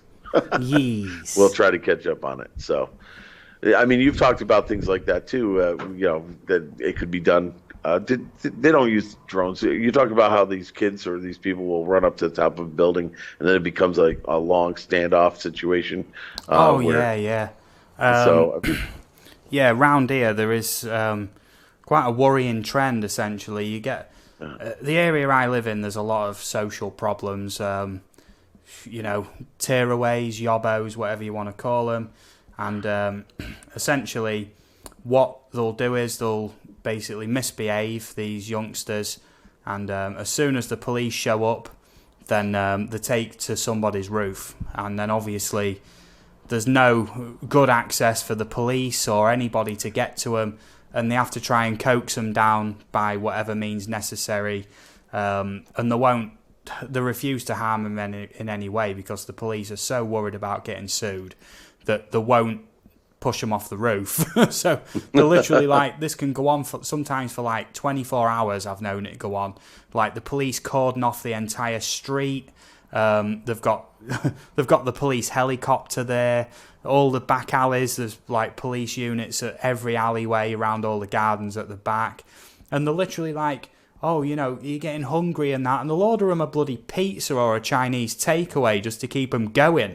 Like good cop style, you know what I mean? To try and persuade them off the roof. Yeah, exactly, awkwardly, Kim. They feed them too, you know what I mean? And it's just like, Madness. There was one like 2 or 3 weeks ago. No, maybe about more than a month ago. It seems like everything around here happened in the last 2 weeks, you know. Bit of a crazy town. No, but about a month ago on Freeman Street, it's just down there, two yobbos took to a roof at Freeman Street, one of the busiest roads in town, shut the entire road off. And basically these two youths, whenever police tried to get close to us, ripping the tiles off the roof and throwing them at the police, anybody trying to walk past and everything. It's ridiculous, absolutely ridiculous, you know what I mean? And I've always laughed, why don't they just stick a taser or something on a drone and just zap them, you know? But, you know, obviously the police won't want to do that, but, you know, you've got to resolve it somehow, you know what I mean? And that's the easy way. They'll just take to a rooftop, you know what I mean? That's all good. Centroid says, is trying to edge me out of the programme.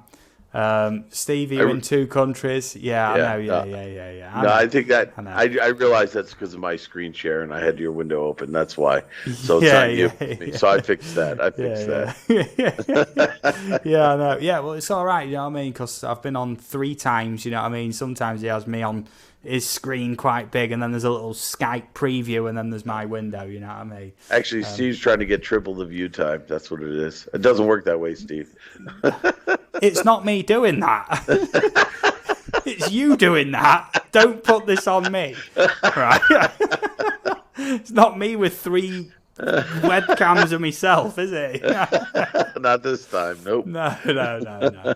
Mad Kiwi says, dispatch them, problem solve, they do it so others go and bagel or rob others. Yeah, possibly, you know what I mean? Someone takes to the roof and you've got about 3 or 4 police squads all looking after 1 or 2 youngsters who've just took to a roof ordering them bloody takeaways and that, you know what I mean? While the cat's away, you know, as it is, you know what I mean, as the saying goes, and something else is going on somewhere else. Possibly, you know what I mean, if that's what you was trying to say there. Yeah, exactly, keeping the cops busy, you know what I mean, for 24 hours sometimes. Basically, as soon as they need a sleep, they'll just come down. It's just because they've got no else better to do. Yeah, Dolphin Lover says there hasn't been much going on, really. Well, I mean, if you need a more exciting life, move to Grimsby. There's always something going on around here. It was only like last week, some guy, I'm not kidding, he moved into a house down Rutland Street, which is, if I walk out my front door, it takes me about a minute to walk there. He just moved in. The residents of the street took a dislike to him and he got stabbed 20 times on his own doorstep. The day he moved in. Yeah, that's not good at all. Right? You've got to be smart or quick round here. You know, both helps. Jesus. Oh, I'm laughing. I'm That's not laughing crazy. at the guy, but I'm just saying there's always something going on round here. There really is. It was only a few nights before that. There was a bloody riot down bloody Stanley Street. I'm going off topic a little bit. Something like 20 arrests made, people throwing stuff out of windows at the police and all sorts going on. Yeah, Dolphin Lover, you're right. Oh my God. Yes, indeed. There's always something going on round here. And where I live, I'm actually all right because I'm on the main road. It's not quite on the estates and whatnot. Do you know what I mean? But the estates in Grimsby are particularly known for being very bad. Mad Kiwi said the smell used to keep folks away in Grimsby. Yeah, it is very famous for its horrible smell also. I'm happy to talk about Grimsby exactly how it is, you know what I mean? I personally quite like living around here. As long as you know the bad uns, you're all right. Keep them close, you know what I mean? Yorkshire Drone Seeker says, right, back to work for me. Laters, everybody. Thumbs up from the Yorkshire Drone Seekers. Thank you very much for joining us. It is an absolute pleasure. It really is. Like I say, if anybody wants to ever get in touch with me personally, search for me on Facebook. I'll just type this in the chat real quick. We've still got some more drone stories to go yet, but I'm just plugging my Facebook page, you know what I mean? I'm always happy for people to follow. Sometimes I'll upload a video, I'll do it as unlisted, and I'll do it a day or two early and let people see it and comment on it. And in one instance, you know, somebody recommended, so I actually changed the video for it and added it in, do you know what I mean? So you can potentially alter what I do, and I'm going to start doing votes and everything on there about what video people wants to see next and everything. So that's all good. And then heads up on the live streams, the videos, and all that stuff.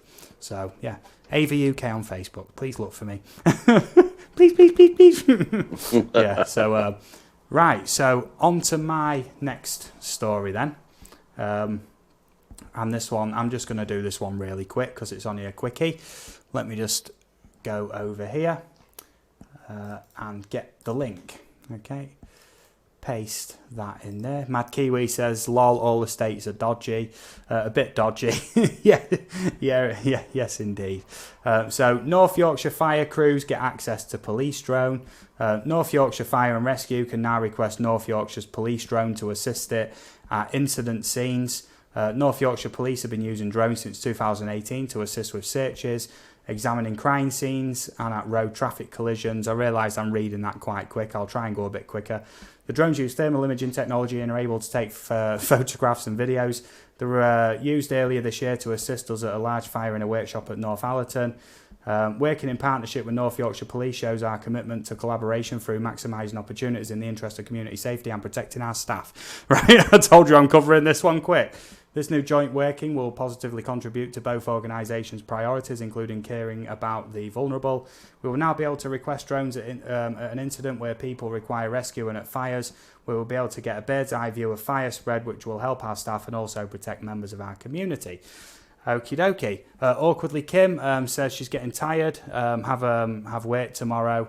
Have a good evening. Yes, indeed. Awkwardly Kim, thank you for being with us for so long. Great supporter. Absolutely love it. Thank you very much. And I hope you have a great day tomorrow. However much you enjoy your job, I hope it goes the best it possibly can. Murad's Haunted Adventures. Murad, I hope you're doing well, buddy. Thank you for joining us tonight. Says didn't get notification. It happens to everybody, mate. Honestly, I don't get notifications for anybody. I really don't. It's terrible. You'd think by now they'd give up on YouTube Studio Beta for now, right, and fix the notification system, because the notifications come in sometimes hours after somebody's gone live or uploaded a video, and you're like, I've literally been scrolling through videos, watching videos that are like 5 or 10 minutes long, and this video came out like an hour ago and I haven't had a notification. It's not just because I haven't refreshed the page. It's quite frustrating, I know, and if I could fix anything about YouTube, it would be the notification system. It is absolutely crap, right? And that is the most minor swear word hopefully you'll get tonight, right? It's not even a swear word, I know. Murad says, it's good to see you, Centroid. Yes. Yes, indeed. Mark, are you there? Yes, I am. Yeah. Yes. Why wouldn't I be? Are you there, Mark? Why wouldn't I be? I am here only once. Only once. Mad Kiwi says, if you drive too slowly, your wheels will be gone. Yes. Now, remember, everybody who's in, please feel free to check everybody else's channels out. You know, let them know you visited. You know, it's not ever advertised as like a networking stream or anything like that. Apart from on Facebook, I'll say, you know, networking is encouraged or whatever, but it's not, we don't title the streams that way or anything, but it's openly encouraged. You know, you've got to meet new people and that on YouTube. That's how we grow, you know what I mean? Get better and meet new people.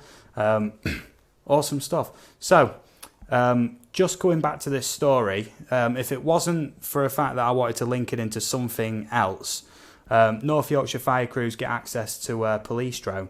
It was only about 3 weeks ago. There's always something within 2 or 3 weeks.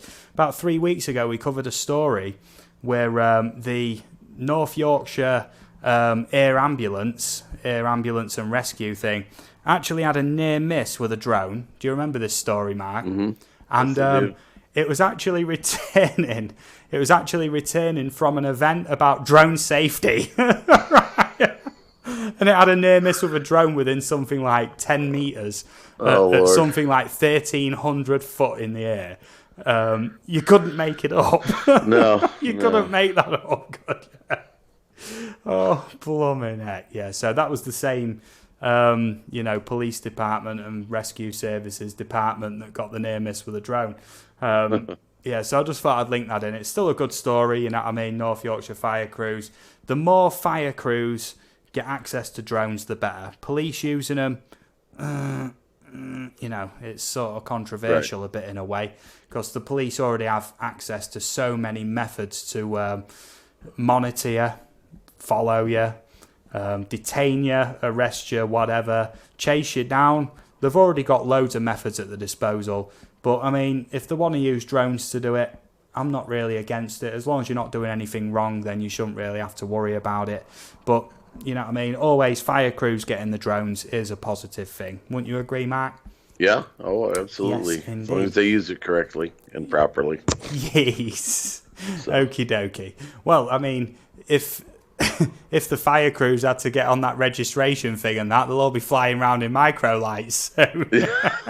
Well, I mean, to be fair, we've had a situation in Utica, New York, where the fire department has ordered multiple Inspires, and they've crashed all of them because they haven't learned how to fly them, and I don't understand it because they're not that hard to fly. No, I'm blowing it.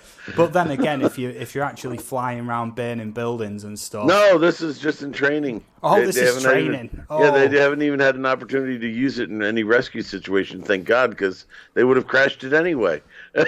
well, you know, as much as I have respect for the RAF, there was the actual drone news story that we covered a few Oh, weeks ago.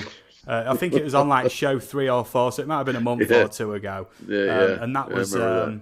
the Ministry of Defence brought in the RAF to test pilot these new drones, and there was worth like millions each, weren't there?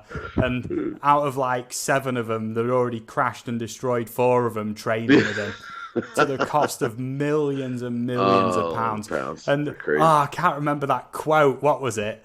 The typical British dry quote, wasn't it? Like, oh, he just did something like whacked it into a tree or something. Like the commanding officer just basically didn't give a damn, did he? More happy to shame his subordinates more than anything. Yeah, yeah. It's crazy. Eli family, 1983.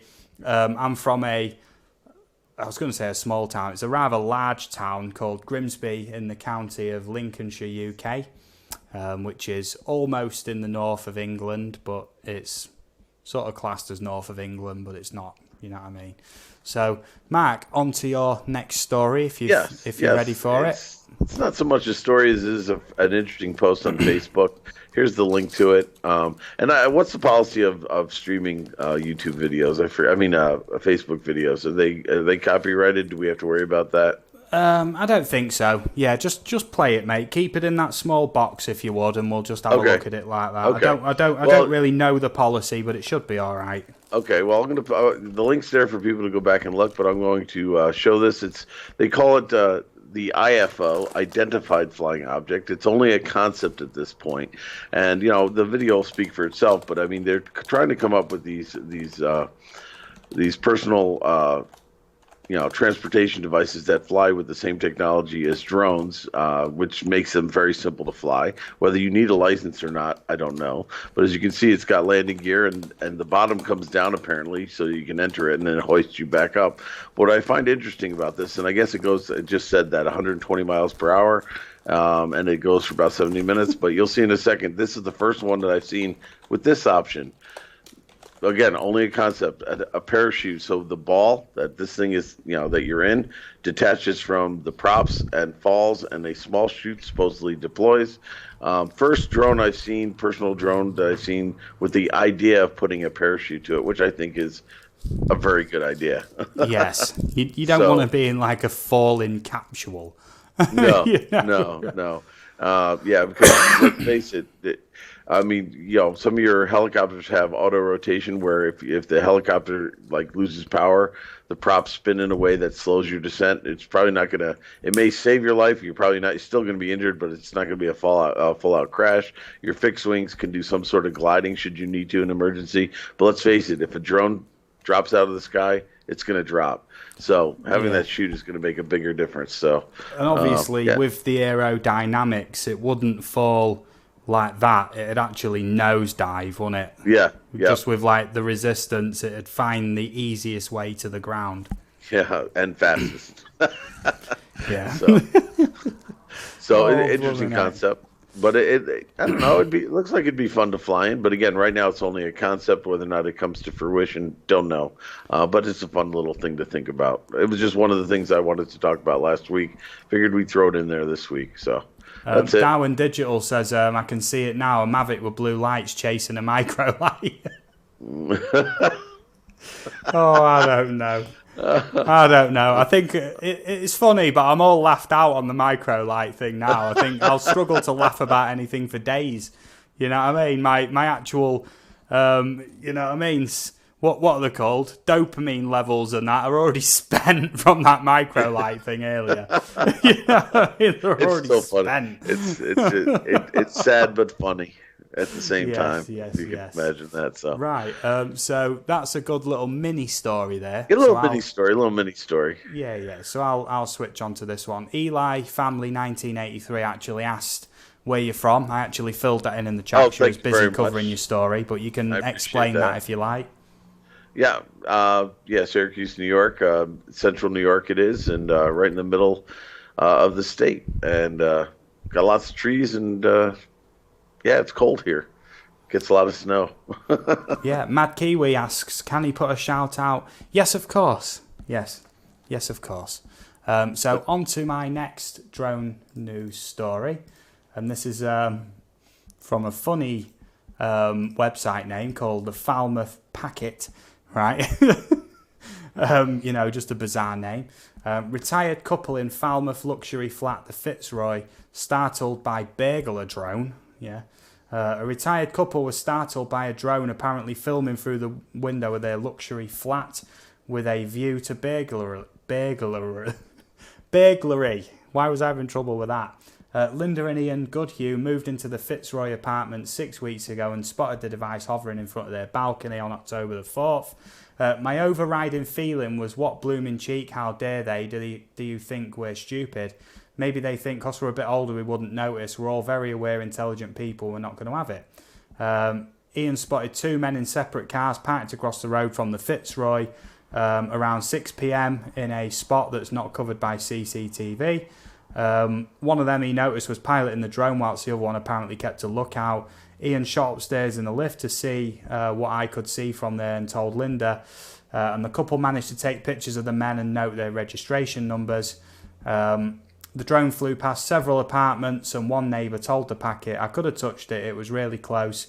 When the men noticed that Linda and Ian had taken the picture, they reversed and sped down the road, one of them going the wrong way up Castle Drive. The Goodhues recently moved to Falmouth after holiday making in the town over the last 40 years. So essentially, this, you know, has been reported as a burglar drone.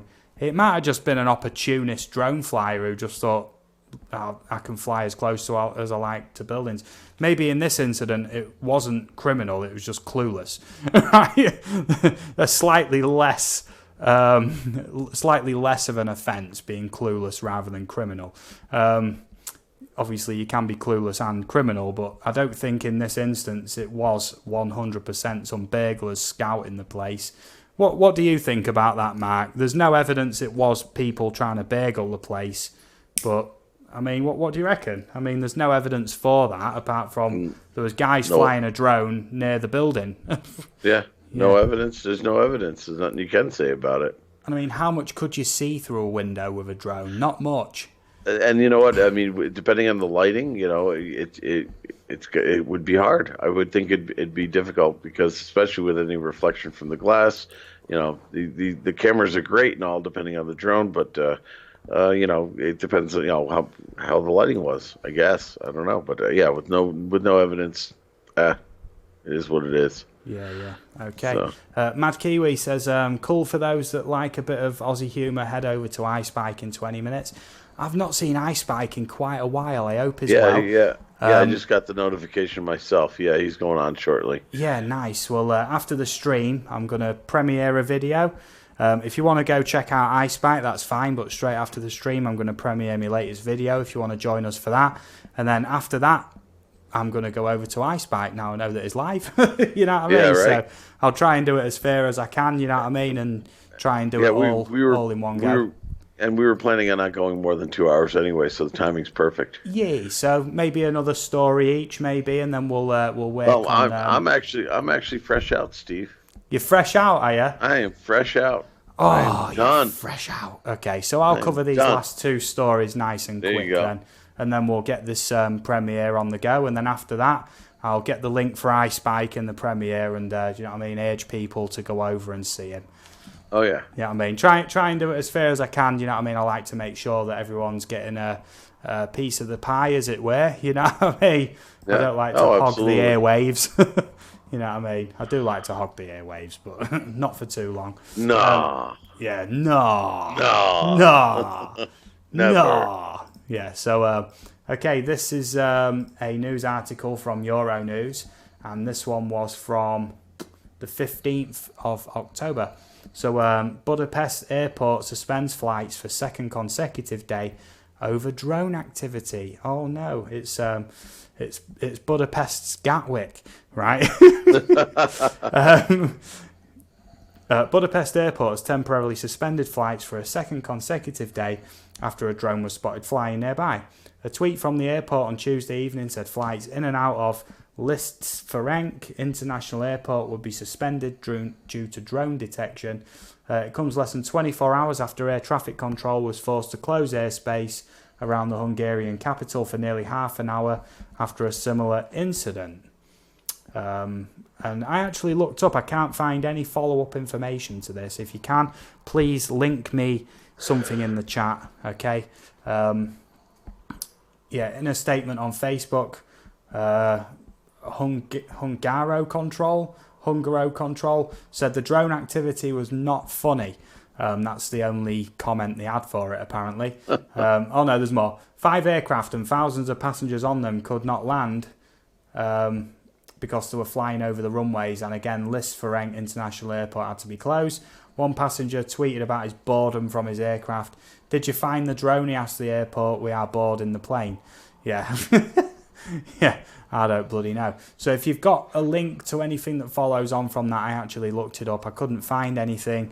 But obviously I've got quite a lot of stories, so I can only spend so much time following up on some of these. So if there is a follow-up, please let me know. I'm not sure there is. Darwin Digital says about the last article, burglars wouldn't do that. If they were that interested, they'd use Google Earth. You'd see more on Google Earth and you'd have no risk of being caught. Right? Yeah, So, right. exactly. Right. And Google Earth is like, I think it updates once every 5 years or so. But I mean, most buildings are older than that, and you'd get at least an inclination of what's there, wouldn't you? Right. Okie dokie. He says drones are interfering with small aircraft 5 miles away from the local airstrip in Kaikoura. Well, what I'll have to do is, because we're about to round the stream up, we'll have to actually cover that one on Wednesday night.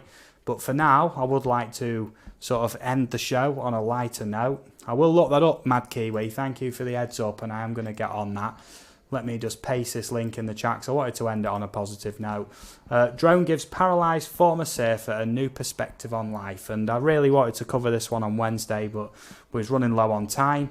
I will credit you, Mad Kiwi, as well for that story on Wednesday night. That's on Mark's channel. Quick chance to plug, 6 p.m. Eastern Time, 11 p.m. UK time. On Mark's channel, his link's in the chat. That's Centroid's channel. Darwin Digital says, bye all. I'm just going to cover this story, and then I'm going to premiere my latest video. So anybody who's still around, please come and visit for that, and we'll be in the chat, and then I'll get the link for iSpike, and do you know what I mean, urge everybody to go over there. So I'll read this article out. I did link that in, didn't I yet? So Yep. Yes, you did. it is the little things, the sound of the lapping of water against the bottom of his board and seeing the beach from a different point of view that Islander James Bedding misses the most about surfing. This is a picture of him right here. So since a freak accident 22 years ago when 15-year-old James fell from a seawall at the harbour, suffered a serious spinal injury which left him quadriplegic, he has been confined to a wheelchair. But that hasn't held the now 37-year-old back. He set up a business which ultimately didn't work out. Over the past 4 years has developed a passion for flying drones. Lovely stuff. It's a hobby, James says, that lets him access places body won't let him, and even gets him back among the waves. You know what I mean? So he does photography and filmmaking. In quotes, it's massive for me, James says, from his home at Le Marais, St. Clement. One thing I really miss is surfing.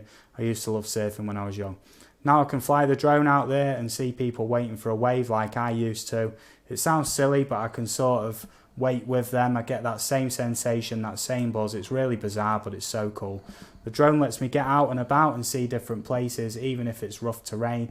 I can get there and fly up to it. So that is absolutely brilliant. And I'm not going to read the entire story because we are now getting up to the 2-hour mark. Obviously, there was no real time limits tonight, but we're running slightly dry on drone news stories. I'm going to relink that one in. Paranormal fan, thank you for joining us, you know what I mean? A little bit late to the party, but I'm not entirely bothered about that, you know what I mean? Thank you for joining, that's always appreciated. Mark, your window's gone right out there. I saw that, yeah. I've just sorted that. Yeah. Mad Kiwi says I pronounced Kaikoura spot on too. Thank you very much. All them years in college studying the English language have paid off. Right. I'm a stickler for good pronunciation. I was going to say pronunciation then. Right. Oh, dearie me, that would have been a giant hypocritical fail. And all I can say is America. America. All you can say is aluminum. Aluminium. EBRFPV, thank you for joining us, mate. Hey. We are literally just about to round up. Yeah, EBRFPV. Late's not the right word. It's appreciated that you showed up, right? So thank you so much. Yes, EBR. Yes, very much so. The plan is I'm going to premiere my latest video. I'm just going to work on that now, and then I'll find the link for iSpike stream, and then hopefully get. I can do that for you, Steve. I can post it. Okay. Let me just link in this premiere, if you'd be so kind, because that's where we're going to go in a minute, hopefully. Hopefully. Let's just see how this goes, because I've just I've hit premiere on that, so we'll see how that's progressing. I'll have a look, because the premiere system on this tends to be a bit wonky at best. So let me have a look, see if that's on there. I just posted. I'll just pasted the link for iSpike, and I'll paste it in the premiere as well if anybody shows up there. Yeah. Okay. So right now, thank you very much, everybody, for joining us. I've hit premiere on my video. I'm just seeing what actually happens with that, because it can take a while for it to actually happen, if you know what I mean. As we found out the other night, Mark, on yours. Yeah. We've pasted in the link, and it was like, kind of did premiere, but kind of didn't. You're right. Yeah. So I'm just looking for that now, just seeing what's actually going on with it. Yes, okay, right. I've found the link. That is awesome. Awesome stuff. So thank you, everybody, for joining us tonight. Please go over and watch my premiere. There it is. It's got about 1:20 left on the count. Thank you, everyone, for joining us. I'm going to hit the end stream button in about 30 seconds to a minute. I can't thank you enough. We've had a great stream. There's been plenty of people watching tonight. I've had a great laugh. I couldn't think of a better way to spend the Saturday tonight with everybody who's in. Matt, would you like to say your final goodbyes, mate? Yes. Thank you again, everybody, for joining us, and hopefully we'll catch you on Wednesday on my channel, 6 p.m. Eastern Time, 11 o'clock UK time, and we'll hopefully have a fresh batch of stories. Channel. Yeah. Please go support him, and we'll see you on Wednesday on there. Also, I'll repost in the link to there, and then at the end of the premiere, which is about 15 minutes long. It's packed full of content, loads of good stuff, and then we'll go over and see iSpike, okay? Mad Kiwi, I'll see you over in iSpike stream if you're not in the premiere. All good. Thank you for joining us.